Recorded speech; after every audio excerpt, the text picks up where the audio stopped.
welcome back to Dual Emotions. Today we're going to try something a little bit different. Instead of trying to review one game in 10 minutes-ish, we're going to be reviewing 5 games in 10 minutes-ish. Sidebar, I'm actually changing things up slightly with the review system. I'm not going to do like A+, B- and all that jazz anymore. It's just going to be out of 10. To put this into perspective, if I were to re-review Tekken Tag Tournament, for instance, that would get an 8. Wild Wild Racing would get a 5. And Dynasty Warriors 2 would get a 6. Anyways, without further ado, let's begin.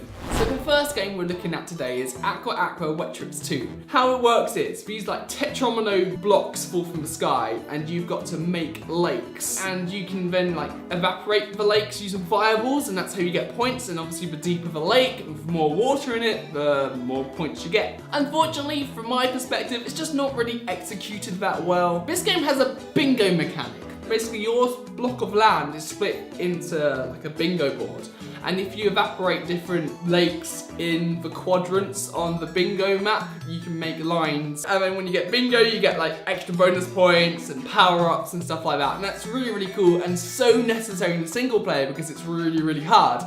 Basically, how the single player works is the game will say, okay, you got to hit 5,000 points. And then once you hit that, it'll go like 10,000 and 15,000. But you only have a limited amount of time to do it. It was a lot of trial and error to really understand what I was meant to be doing in regards to that. Luckily, there's a cool multiplayer mode, which is actually good fun. There's no bingo mechanic, instead they have this noughts and crosses idea. And that just feels a lot more clearer what you're meant to be doing, because you see these big circles and X's appear in the center and you go, oh, I know what this is noughts and crosses. Unfortunately, in this game, although it's interesting, the controls are way too floaty for me to really get behind them. This game is all about precision, and if you keep missing accidentally because the game isn't too clear where your blocks are on the map, that's a big no-no. It feels like sometimes you lose not because of a lack of skill, it's just down to the game being designed poorly. Unfortunately, I can only give this game a 5 out of 10.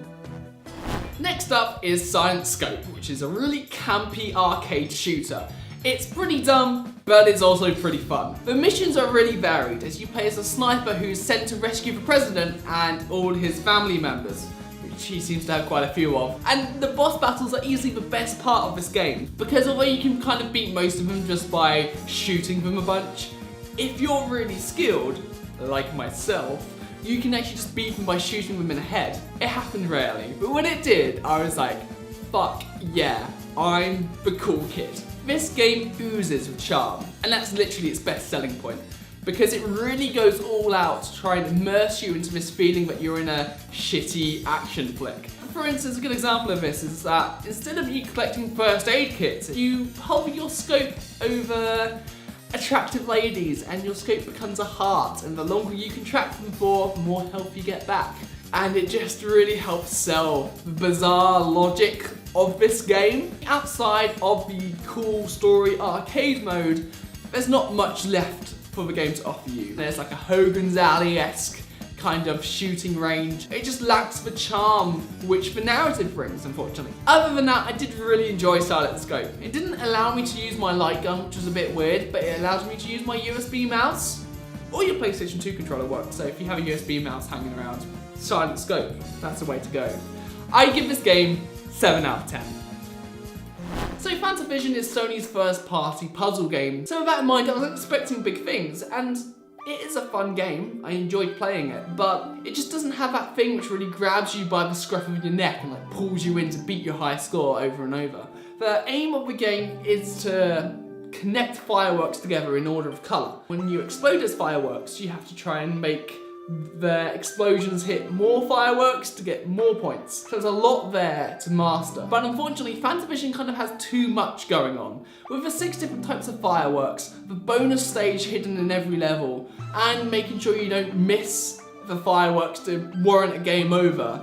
If they made this game even more simple, it would be a better game. And you know what, it's a shame, because the multiplayer is actually really good fun. You share a screen between 2 of you, and it's split down the middle. And when you get more combos, you get more control of the screen. But there's always different power-ups which mix things up a bit. Like there's one which swaps the board control over. And that really means you have to be paying attention. And it's really, really good fun. I really enjoyed it. So 5 out of 10 goes to Fantavision. From mediocrity, we're going to the worst game I've ever played on the PlayStation 2, Orphen, Scion or Sorcery. So it's kind of like a bunch of cutscenes tied together by some walking bits and some subpart action sequences. I mean, that's essentially what the game is. You know what, the action sequences aren't too bad. They do capture the feeling of a shounen anime, which is what this game is based on. Everything's really epic, massive dragons and stuff you're fighting, and it looks and feels cool. Like, I feel like this is the type of game if I went to my friend's house when I was 10 and he was playing this, I'm like, whoa, this looks fun. All the battles take place in real time, which is nice, but you can't move yourself. You're static throughout. And instead, your analog stick is used to select which enemy you want to fight or what part of the massive monster you want to hit. And you have 4 spells which are attached to the 4 buttons. Every battle seems to boil down to finding out each monster's weakness, spamming that button, and winning. It's pretty much that straightforward. And when you beat these monsters, you get like upgrades for your power-ups, which is cool, but it's one of those cases where the new version is always just better and there's no reason for you to go back. And sometimes you get to fight as a party and that mixes it up a little bit, but those sections are very few and far between, and they're definitely the best parts because this is happening in real time. You gotta be quick. That just doesn't happen often. It's normally just you playing as super cool protagonist, firing super cool fireballs at everyone. There's not really much to make you play this game. Even if you were like deep into the Orphen lore, I mean, I haven't watched it, I could be completely wrong, but it just reeks of OVA. They end up on a desert island and they must escape. This has nothing to do with the overall plot. So there's no real narrative reason for any of it happening. The characters are boring, so you're definitely not there for them.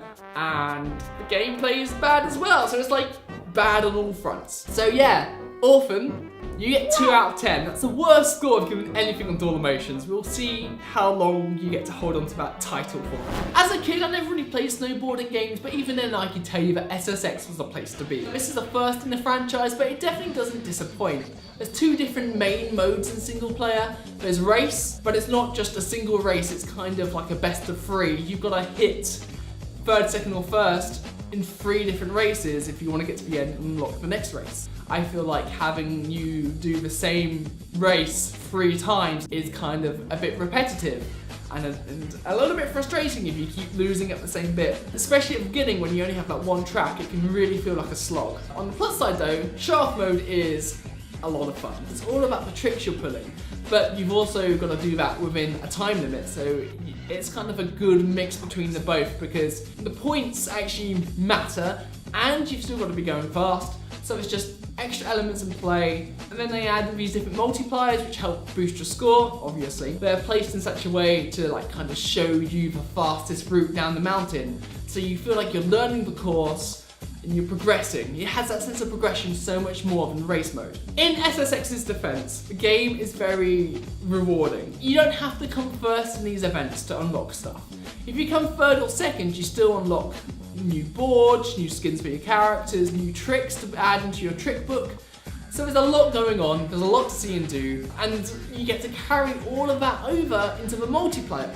It's only 2-player, but everything runs super smooth, even with AI. And I don't know, for a PlayStation launch title, I'm actually very impressed by that. On the negative side, I just can't get my head around why SSX doesn't have a co-op mode. Everything you can do in single player mode can be done in multiplayer, so race and show off mode. And they even have a bonus mode called free board. So why can't I play a co-op mode of the single player and unlock new characters, new courses, instead of just doing it on my own? Because I feel like the game would be so much more fun that way and less repetitive, especially in race mode. Because you'd be still just racing your friend at the end of the day, and that's always fun.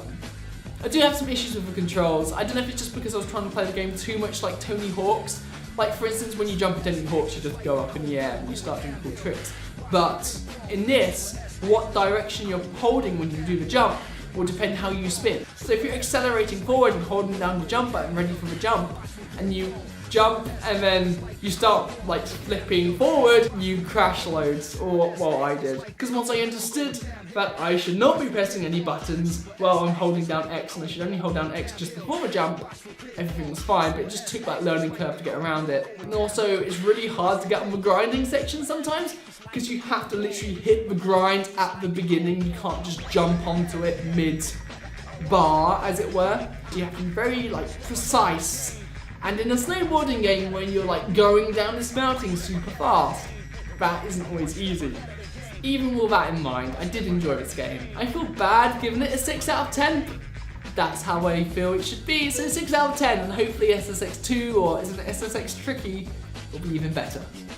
So that's been our very quick look at 5 different games in 10 minutes. I hope you've enjoyed the new format. Let me know in the comments below.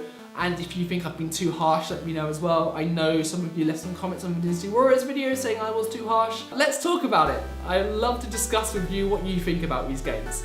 Of course, if you liked this video, drop us a like and subscribe because we keep making cool stuff. We just can't stop. We have an addiction. Anyways, until next time, guys, catch you later, interwebs.